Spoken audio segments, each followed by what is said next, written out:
ایسا خطیب بکمال لاؤ، میرے ندیم کی مثال لاؤ۔ ایسا خطیب بکمال لاؤ، میرے ندیم کی مثال لاؤ۔ ایسا خطیب بکمال لاؤ، میرے ندیم کی مثال لاؤ، میرے ندیم کی مثال لاؤ۔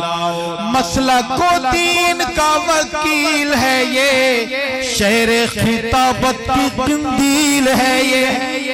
الحمدللہ رب العالمین والصلاة والسلام علی افضل الانبیاء والمرسلین، اما بعد فاعوذ باللہ من الشیطان الرجیم، بسم اللہ الرحمن الرحیم۔ ربنا وبعث فیہم رسولا منہم یتلو علیہم آیاتک ویعلمہم الکتاب والحکمت ویزکیہم انک انت العزیز الحکیم۔ قال النبی صلی اللہ علیہ وسلم: انا ثمرۃ دعوت ابی ابراہیم، انا رؤیا امی صادقہ، انا بشارۃ مسیح۔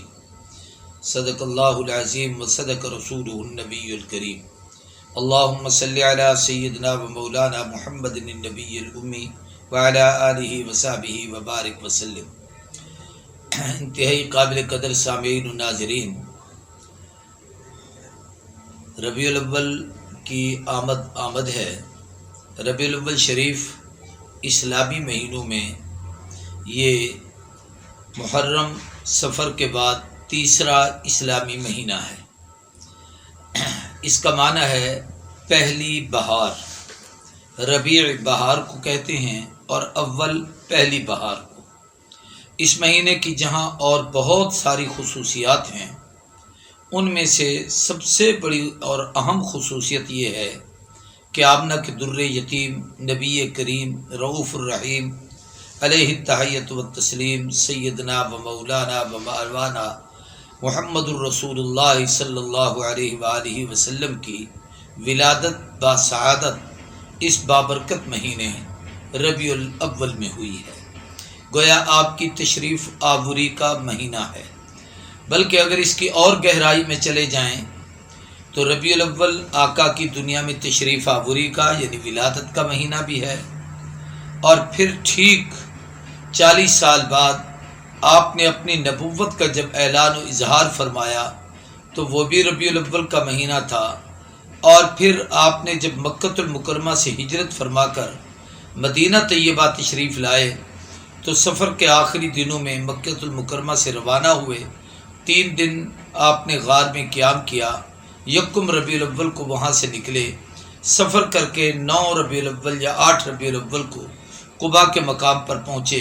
تو گویا ربیع الاول کا مہینہ آپ کی ولادت کا مہینہ، آپ کے اعلان نبوت کا مہینہ، آپ کی ہجرت کا مہینہ، اور ایسے ہی 63 سالہ دنیاوی زندگی مکمل کرنے کے بعد آمنہ کے در یتیم جب عالم فنا سے عالم بقا کو گئے، خلق سے خالق کی طرف گئے، دنیا سے برزخ قبر اور آخرت کی طرف گئے، اور اللہ کا قانون آپ پر مکمل ہوا کہ کل نفس ذائقۃ الموت، تو اس وقت رحمت کائنات جب اس فنا دار الفنا سے دار البقا کی طرف تشریف لے گئے تو وہ بھی ربیع الاول شریف کا مہینہ تھا۔ تو ربیع الاول گویا یوں سمجھیے ولادت، رسالت، ہجرت اور رحلت کا مہینہ ہے۔ تو اگر ان چاروں کو اکٹھا کیا جائے اور اس کا ایک خوبصورت اور عام فہم اور آسان نام تجویز کیا جائے تو وہ یہ ہے کہ ربیع الاول حضور کی سیرت کا مہینہ ہے، اور اللہ کے محبوب کی سیرت سب سے بڑی بہار ہے جس نے پوری انسانیت کو توحید، سنت، رسالت، شریعت، کلام اللہ، ہدایت اور ہر قسم کی نعمتوں سے مالا مال کیا ہے، اور بہار ہی بہار عطا فرمائی ہے۔ یہ ربیع الاول کا مہینہ بہت بڑی عظمتیں اور بہار لے کر آیا ہے۔ اللہ کی طرف سے ہر کام میں کئی حکمتیں ہوتی ہیں۔ نبی کریم صلی اللہ علیہ وسلم کی تشریف آوری میں بہت ساری حکمتیں۔ میری کوشش یہ ہوگی کہ روزانہ قرآنی آیات میں سے کسی آیت کا سہارا لے کر اس آیت کی روشنی میں رحمت کائنات کی سیرت کے اس پہلو کو بیان کروں۔ حدیث پاک میں آتا ہے کہ آقا نے فرمایا کہ اللہ نے مجھے دنیا میں بھیجا ہے تو انا ثمرۃ دعوت ابی ابراہیم، میں اپنے دادے بابے حضرت ابراہیم علیہ الصلاۃ والسلام جو میرے جد امجد ہیں، جو کعبۃ اللہ کے معمار اول ہیں، جو امام الموحدین ہیں، میں ان کی دعا کا ثمرہ بن کے آیا ہوں۔ اس لیے میں نے خطبے میں دعائے خلیل کا سہارا لیا ہے، ربنا وابعث فیہم رسولا۔ دوسرا آقا نے فرمایا میں اپنی والدہ کے سچے خوابوں کی تعبیر ہوں، اور تیسرا یہ کہ میں عیسیٰ علیہ الصلاۃ والسلام کی بشارت بن کے آیا ہوں۔ تو میں عرض کر رہا ہوں کہ حضور صلی اللہ علیہ وسلم کی تشریف آوری اس ربیع الاول کے بابرکت مہینے میں ہوئی، یہ پہلی بہار تھی جو کائنات میں آئی ہے، جس کی وجہ سے موسم بہار جب آتا ہے تو اس سے پہلے کا موسم ہم اسے موسم خزاں کہتے ہیں۔ خزاں وہ ہے جو پت جھڑ کا موسم ہے، خزاں وہ ہے جس سے زردی چھا جاتی ہے، خزاں وہ ہے جس میں بیماریاں آتی ہیں، خزاں وہ ہے جس سے جناب افسردگی، پیمردگی انسانوں پر، ان کے وجود پر، ان کی صحتوں پر، حتیٰ کہ اس کے اثرات پر درختوں پر، پرندوں پر، جانوروں پر، ہر چیز پر پڑتے ہیں۔ لیکن جب موسم بہار شروع ہوتا ہے تو پھر بہار میں دو خوبیاں بڑی عجیب ہوتی ہیں کہ ایک تو جب بہار کے پہلا جھونکا شروع ہوتا ہے، بہار خزاں ختم ہو کے بہار کی ابتدا ہوتی ہے، تو وہ جو خزاں کی وجہ سے پتے جھڑ چکے تھے، خشک ہو چکے تھے، افسردہ ہو چکے تھے، چہروں پہ جو افسردگی آ چکی تھی، ہر آدمی اس سے متاثر ہو چکا تھا، تو بہار کے پہلے جھونکے سے وہ افسردگی زائل ہوتی ہے، ختم ہوتی ہے، اور وہ یوں سمجھیے کہ زوال پذیر ہونا شروع ہو جاتی ہے۔ چنانچہ نبی کریم صلی اللہ علیہ وآلہ وسلم کی تشریف آوری سے جو بہار کا پہلا جھونکا آیا تو اس سے دنیا نے بہت کچھ دیکھا۔ مثال کے طور پر آپ کی ابھی تشریف آوری ہی تھی کہ آپ نے دنیا میں قدم ہی رکھا کہ کعبۃ اللہ میں پڑے ہوئے بت آپس میں ٹکرائے، اونھے منہ زمین پہ گرے، اور ایک روایت میں ہے کہ کعبے کے کونے سے آواز آئی کہ مجھے مبارک دو، مجھے پاک کرنے والے نبی محمد الرسول اللہ دنیا میں تشریف لا چکے ہیں۔ یہ وہ خزاں ہے جو ختم ہو رہی ہے اور اس کی برکت سے آگے پھر بہار آ رہی ہے۔ اسی طریقے سے حضور اکرم صلی اللہ علیہ وسلم کی تشریف آوری سے پہلے اگر دور جاہلیت پر ہم نظر کریں تو قرآن کہتا ہے ظہر الفساد فی البر والبحر، خشکی اور تری، پوری کائنات میں فساد پھیل چکا تھا۔ یہ وہ خزاں کا موسم تھا کہ انسان افسردگی میں تھا، انسان انسانیت کی قدر کھو چکا تھا، ماں کی تمیز نہیں تھی، بہن کی تمیز نہیں تھی، بیٹے کی تمیز کی نہیں تھی، بیوی کی کوئی عزت اور اس کا کوئی احترام نہیں تھا۔ اور کتابوں میں ہے کہ زمانے جاہلیت میں لوگ بیٹیوں کو زندہ درگور کیا کرتے تھے۔ اس پر بہت سارے تاریخی واقعات ہیں، اس وقت ان کو بیان کرنے کا واقعہ موقع نہیں ہے۔ بیٹیوں کو زندہ درگور کیا جاتا تھا، بہنوں کو بازار کے چوراہے میں کھڑا کر کے ان کے حسنوں کی رعنائیوں کا تذکرہ کر کے ان کو فروخت کیا جاتا تھا۔ اسی طریقے سے اللہ معاف فرمائے اپنی اولاد کے ساتھ یہ ظلم و ستم ہوتا تھا۔ اب ماں کو باپ کے مرنے کے بعد اولاد اپنے حق میں ایسے رکھتی تھی جیسے کوئی میراث کا مال کسی کو ملا ہو، حتیٰ کہ بعض بدبخت لوگ اپنی ماں سے بدکاری اور زنا کرتے تھے۔ نہ ماں کی عزت تھی، نہ بہن کی عزت تھی، نہ بیٹی کی عزت تھی، نہ بیوی کا کوئی اکرام تھا۔ اگر کسی آدمی کا عورت کا شوہر فوت ہو جاتا تو اس کو عدت گزارنے کے لیے کسی کمرے میں بند کر دیا جاتا تھا، اور اس کو وہاں ایسے کھانا پانی دیا جاتا تھا جیسے اللہ معاف فرمائے کسی درندے، جانور یا کتے کو چٹ میں دور سے پانی اور روٹی کا ٹکڑا پھینک دیتے ہیں۔ وہاں اس کو باہر نکلنے کی اجازت نہیں ہوتی تھی، نہانے دھونے کپڑے پہننے کی اجازت نہیں ہوتی تھی۔ یہ وہ زمانے جاہلیت تھا۔ دوسری طرف ہم غور کریں تو انسانیت بک رہی تھی، درندگی چھا گئی تھی۔ ادھر یہ غور کریں تو حالت یہ تھی کہ اللہ کی مخلوق پر ظلم و ستم کی انتہا ہوتی تھی، جانوروں پر ظلم کیا جاتا تھا اور انسانوں پر ظلم کیا جاتا تھا۔ انسان بکتے تھے اور یہ کیفیت ہوتی تھی کہ مالک جو چاہتا اس کے ساتھ کرتا، آنکھ نکال لیتا، اس کی جگہ وہاں پر تیل ڈال کے اسی پہ چراغ جلا دیتا تھا۔ اس طریقے سے ان پہ ظلم و ستم ہوتے تھے، ان کی ہڈیاں توڑ دی جاتی تھی۔ یہ وہ خزاں تھی جو پوری دنیا میں آج، اور ادھر عقائد کی خزاں دیکھیں تو ہم حیران ہو جائیں گے۔ یہودیوں نے دو خدا بنایا ہوئے تھے، حضرت عزیر علیہ السلام کو بھی ابن اللہ کہتے تھے۔ عیسائیوں نے تثلیث کا عقیدہ رکھا ہوا تھا، اللہ بھی خدا ہے، عیسیٰ بھی خدا ہے، مریم بھی خدا ہے۔ ہندو نے 360 بت بنائے ہوئے تھے، آتش پرستوں نے آگ کی پوجا شروع کی ہوئی تھی۔ اسی طریقے سے مجوسی، یہودی، ہندو، ہنود، یہ جتنی اقوام تھی سب نے کئی معبود بنائے تھے، کوئی کھانے کا، کوئی پینے کا، کوئی سونے کا، کوئی چھوٹا خدا، کوئی بڑا خدا، کوئی موٹا خدا، کوئی پتلا خدا، کوئی لکڑی کا خدا، کوئی پتل کا خدا، کوئی پتھر کا خدا۔ ان معبودوں کی پوجا کی جاتی تھی، ان کو پوجا جاتا تھا۔ سب کی پوجا نہیں تھی، لیکن نہیں تھی تو صرف رب کی پوجا نہیں تھی، اللہ کو نہیں پوجا جاتا تھا۔ ادھر یہ کیفیت تھی، ادھر معاشرے کی پوری دنیا میں یہ کیفیت تھی کہ ہر طرف جہالت کا اندھیرا تھا، ظلمت کا بسیرا تھا، گمراہی کا ڈیرا تھا، بے حیائی تھی، شرمندگی تھی، اور گویا بندگی کا تصور ہی دنیا میں ختم ہو چکا تھا۔ دنیا کا قانون ہے کہ جب حبس حد سے بڑھ جائے لوگ پھر ٹھنڈی ہوا کا انتظار کرتے ہیں اور کہتے ہیں ضرور اب کوئی آندھی ہوا، کوئی موسم کی تبدیلی آئے گی۔ جب گویا گرمی کی انتہا ہو جائے تو لوگ ٹھنڈک کا انتظار کر رہے ہوتے ہیں، رات کے سناٹے چھا جائیں تو فجر کے سویرے کا انتظار ہوتا ہے۔ تو جب تقریباً عیسیٰ علیہ السلام کے تشریف لے جانے کے 570-71 سال گزر جانے کے بعد، یعنی 5.25 صدیاں گزر چکی تھی، جہالت کا اندھیرا، ظلمت کا بسیرا، ہر طرف کفر کے ڈیرے تھے، بے حیائی عام تھی، اور پھر عرب تو سارے کا سارا پستی کا شکار تھا۔ لڑنے مرنے پر ان کی گویا جرتیں اور بہادریاں، اسی پر ان کی زندگیاں ہوتی تھیں، حتیٰ کہ کعبۃ اللہ جیسی عبادت کے حج کے دوران بھی صرف اس پر فخر ہوتا تھا، ہم فلاں قبیلے کے ہیں، یہ فلاں قبیلے کے ہیں، ہماری یہ عزت ہے، ان کی یہ حیثیت ہے، یعنی اسی پر فخر تھا۔ نہ رب کا نام تھا، نہ اللہ کی توحید تھی، نہ انبیاء کی رسالت تھی۔ آخرت کے عقیدے کا عالم یہ تھا کہ یہودی کہتے تھے جنت کے وارث ہم ہیں، ہمیں تو چند دن عذاب ملے گا جو بچھڑے کی پوجا کی تھی۔ عیسائی کہتے تھے عیسیٰ تو ہمارے گناہوں کا کفارہ دے چکے۔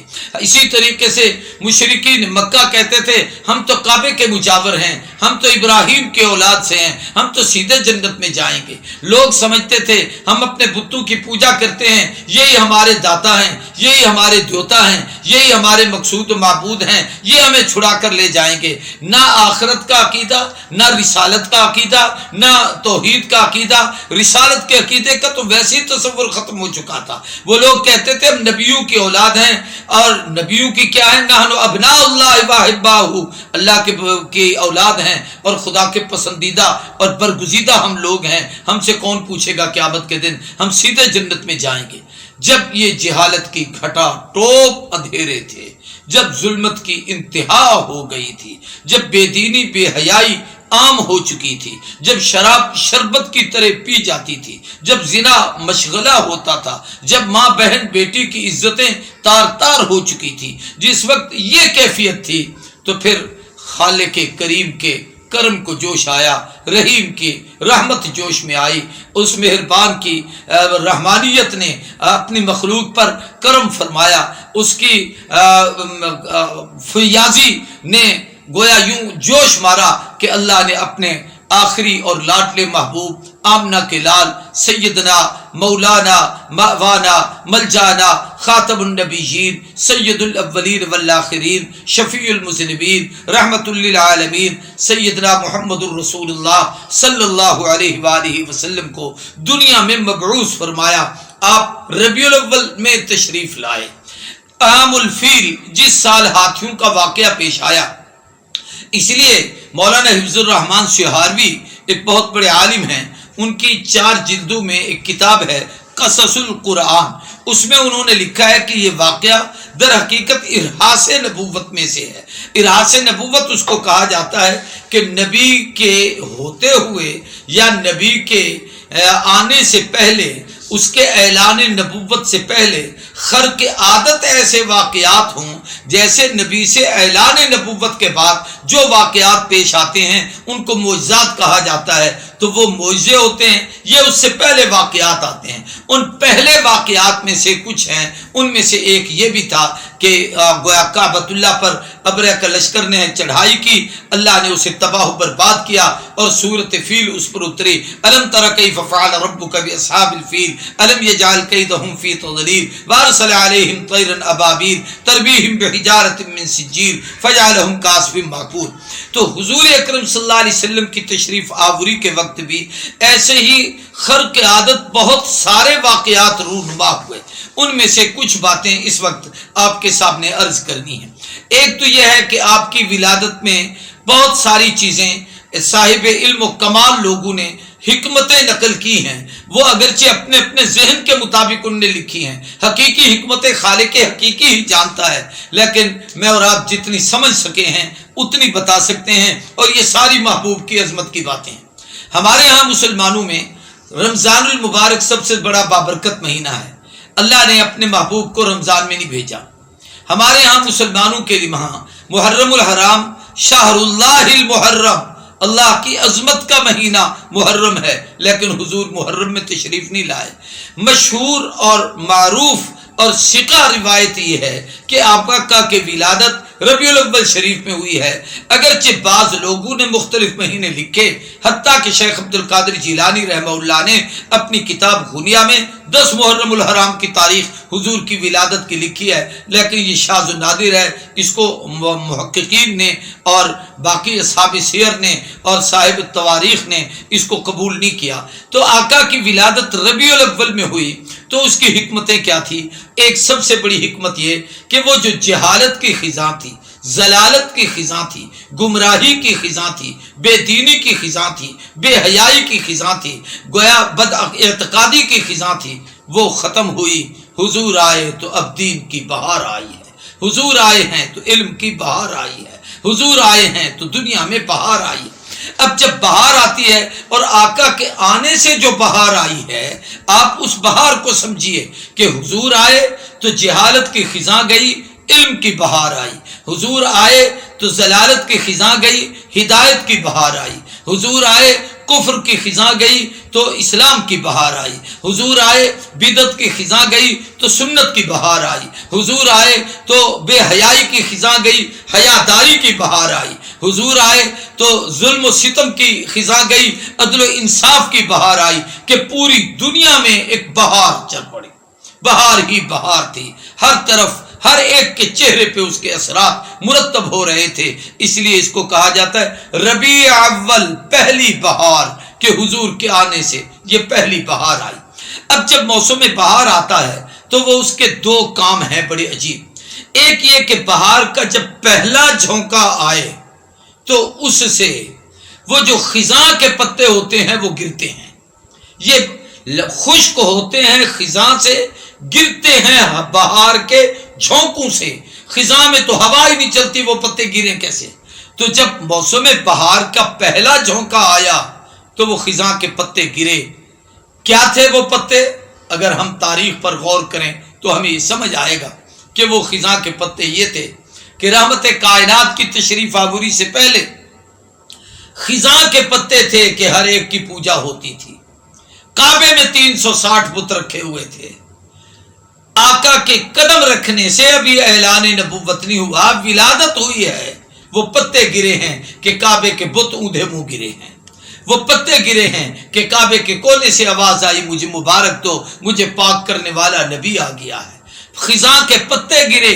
ایران کا آتش کدہ 1000 سال سے بجھ رہا تھا، مجوسی اس کی عبادت کرتے تھے، آگ کی پوجا کرتے تھے، یکسر بجھ گیا۔ یہ خزاں کے پتے تھے جو ختم ہو گئے تھے۔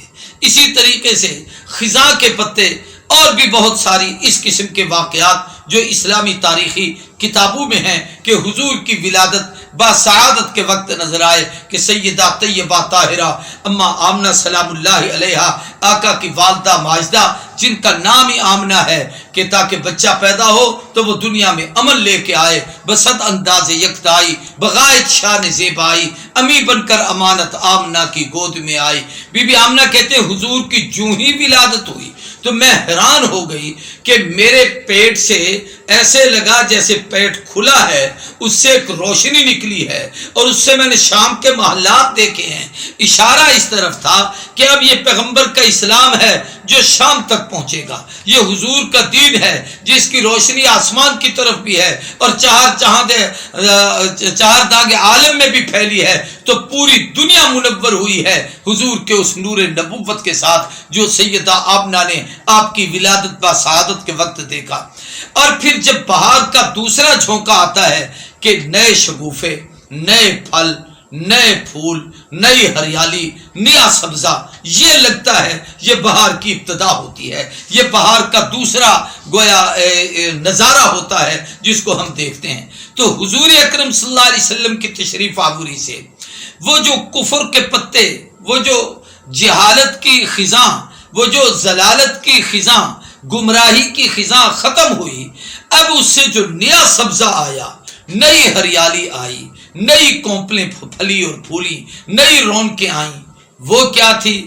وہ یہ ہے کہ اسلام کی بہار آئی، اللہ کا قرآن آیا، ہدایت کی بہار بن کے آیا، حضور کی سنت آئی، وہ ہمارے لیے انسانیت کے لیے بہار بن کے آئی، شریعت آئی، ہمارے لیے بہار بن کے آئی۔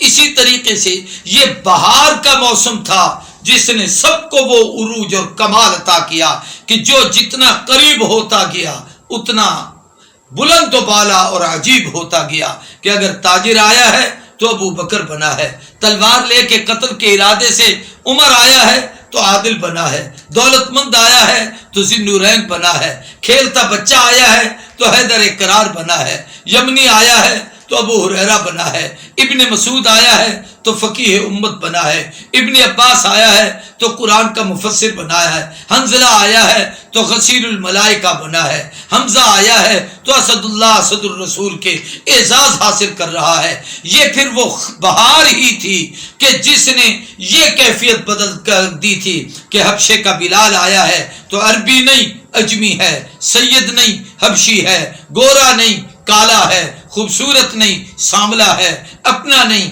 بگانا ہے، قریب کا نہیں دور کا ہے، گھر کا نہیں باہر کا ہے، مگر آیا جو خزاں بہار کے نظر میں آیا ہے تو وہ چلتا زمین پہ ہے، اس کے پاؤں کے کھٹکے جنت میں سنائی دیتے ہیں۔ یہ ربیع الاول پہلی بہار ہے۔ یہی وجہ ہے کہ جب یہ مہینہ آتا ہے تو طبعی طور پر مسلمانوں پر ایک بہار چھا جاتی ہے۔ ہر شخص اس مہینے کی فرحت کو، اس کی خوشی کو، اس کے حسن کو، اس کی لذت کو، اس کی مٹھاس کو، اس کی ہوا کو، اس کی خوشبو کو محسوس کرتا ہے، اور یہ ایمان کے تقاضے کی بات ہے کہ ہمیں یہ محسوس کرنا چاہیے۔ یہ تو میں نے بات عرض کی آپ سے کہ ربیع الاول اسلامی مہینوں میں یہ تیسرا مہینہ ہے، یہ حضور کی ولادت کا مہینہ ہے۔ باقی واقعات بھی حضور کی سیرت کے بہت سارے اس مہینے میں ہیں، میں دوسرے گفتگو میں انہیں عرض کروں گا۔ اب میں ایک بات اور آپ سے عرض کرنا چاہتا ہوں کہ نبی کریم صلی اللہ علیہ وسلم کے لیے اللہ نے ہر اعلیٰ چیز، چونکہ محبوب اعلیٰ تھا، بلند و بالا تھا، سب سے بلند تھے، سب سے اعلیٰ تھے، اعلیٰ و اولیٰ تھے، ان سے بڑھ کر کائنات میں اس مقام کا کوئی نہیں، تو ان کو بھیجنے کے لیے رب نے ہر اعلیٰ چیز چنی ہے۔ مثال کے طور پر آپ کی تشریف آوری کے لیے مکۃ المکرمہ کا انتخاب ہوا ہے، عرب کی دھرتی چنی گئی ہے، عجم میں نہیں آئے، عرب میں آئے۔ عجم گونگے کو کہتے ہیں، عرب بولنے والے کو کہتے ہیں۔ عرب ساری دنیا میں حجاز اور اس میں مکۃ المکرمہ، جس کو مکہ بھی کہا گیا، جس کو قرآن نے بکہ بھی کہا، جس کو بلد امین بھی کہا، جس کو والتین والزیتون وطور سینین وہذا البلد الامین بھی کہا، لا اقسم بہذا البلد بھی کہا، جس کو قرآن مجید نے کتنے ناموں کے ساتھ اس کی عظمتوں کا تذکرہ کیا۔ اللہ نے اس شہر کا انتخاب کیا کہ میرے محبوب اس دھرتی میں آئیں، حالانکہ وہ پتھروں کی سنگلاخ دھرتی تھی، لیکن پیغمبر کے قدم پڑنے کی دیر تھی کہ آج تک مکے جیسا شہر پھر کائنات میں کوئی نہیں۔ اور کعبۃ اللہ کو یوں کہہ دیجئے تو شاید بے جا نہ ہوگا کہ جیسے کسی مہمان کے آنے کے لیے کچھ چیزیں سجائی اور رکھی جاتی ہیں کہ اس مہمان کے اکرام کے لیے ہے۔ قرآن کی آیت سے پتہ چلتا ہے لا اقسم بہذا البلد وانت حل بہذا البلد،